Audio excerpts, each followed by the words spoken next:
Hello lovely friends, here's a sneak peek of today's Beauty and the Beast inspired acrylic painting. Thank you so much to my lovely members, Linda, Jill and Nanette, and my lovely subscribers. You really help keep my channel going. And on our Talent Tuesday, Kim and I have Aishu from Aishu's Crafty Kids Club with this Beauty and the Beast collab. And the three of us came together for our charming Byron, who's a true supporter and friend in our community. So let's start with the basics. So for this piece, I'm using some dried twigs from a hot lips plant in the garden. I don't know if you've ever had a hot lips plant. They're literally, they burst with white, and then as they come into flower, little lips appear in the middle of the white. They look so cute, and they're so abundant, and they start springing up this time of year. So these are the old bits of twigs that you sort of cut off, and then it bursts with life, loads of green leaves, and then the flowers start coming out in May, and then they just keep on flowering all the way through to November. I took some cuttings and gave them to a couple of friends, and they said they're coming on so well.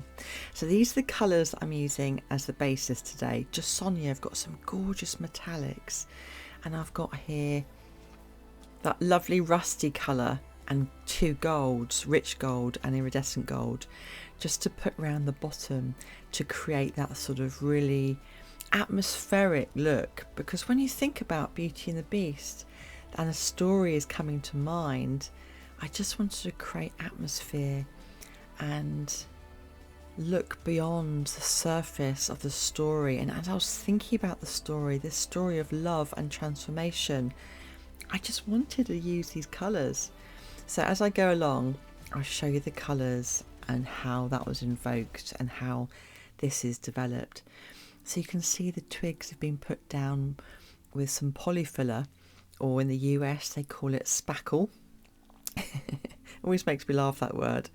It's just so easy to pin down and put the twigs in place. And because these are old wood, I'm going to put a layer on top just in case it gets mouldy later on, and to preserve it. So you can see I'm using the two golds and the rusty colour as I go around. So as I'm showing you what I'm doing with my sponge to create the base of this acrylic painting, I just want to tell you a little bit about the story. So have you ever looked beyond the surface? If you peered into the shadows, have you found an unexpected glimmer of light? This is the tale that's as old as time, Beauty and the Beast. It's not just a charming fairy tale. It's a profound exploration of duality, the dance between light and darkness, and the transformative power of a love that sees beyond appearances.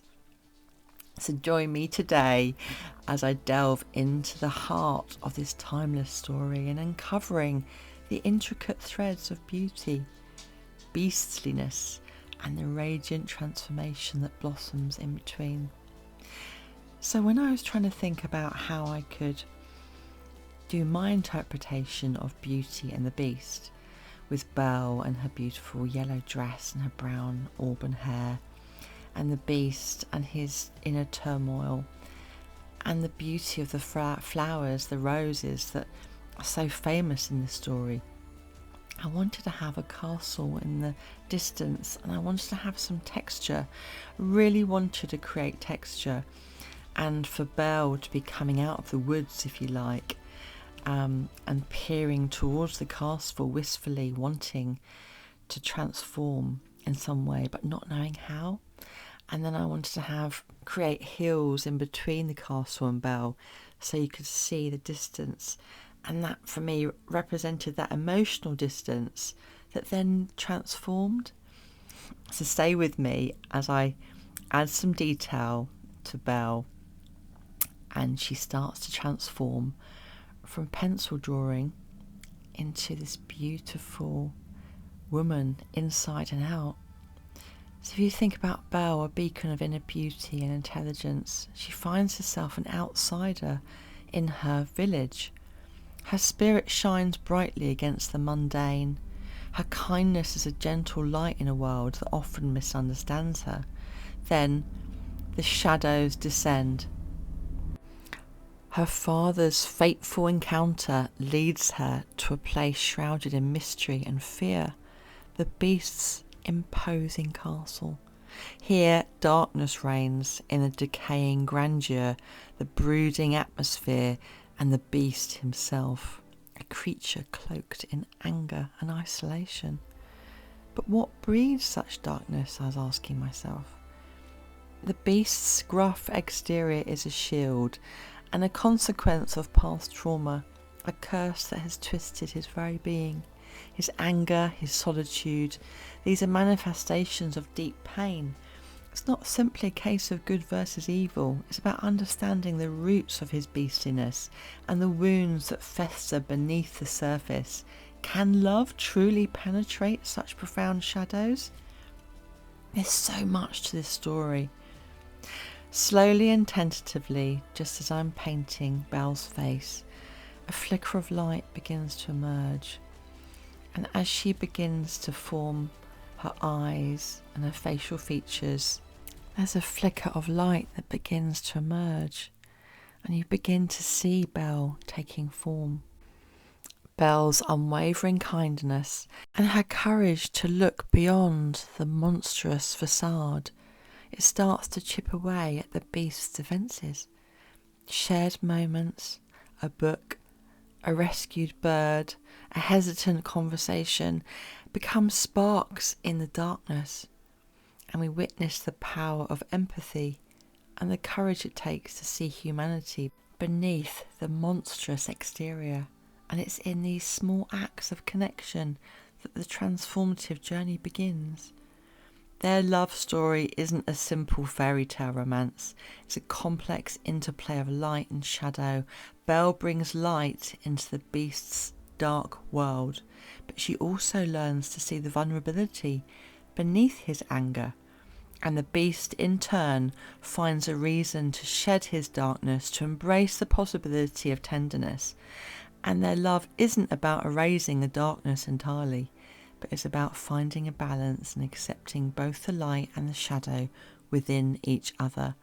It's a love that understands imperfection and finds beauty in the unexpected. So enjoy the music for a moment, and I'll come back as transformation begins to take a real effect.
So that imposing darkness in the castle beyond is now beginning to have that transformative feeling as light enters it, and it gets surrounded by that lighter blue and the gold from the sun above. And then the transformation is not just a physical change for the beast, it's a profound inner metamorphosis. He learns to love, to be selfless, to see beyond his own pain. Belle's love acts as a catalyst, unlocking the humanity that lay dormant within him. This transformation isn't about becoming perfect, it's about embracing growth and shedding old wounds and allowing love to reshape us from the inside out. So I want to ask you now, as I come to the end of painting Belle, and so much happened for me internally as I was doing this painting, I had so many realizations and so many changes in my own life.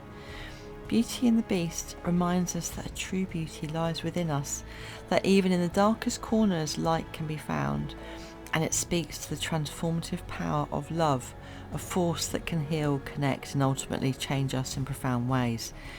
I'm going to share something now. I lost a child many years ago, and having this beautiful grandchild coming into my life now, a little girl, a beautiful little girl, has transformed me.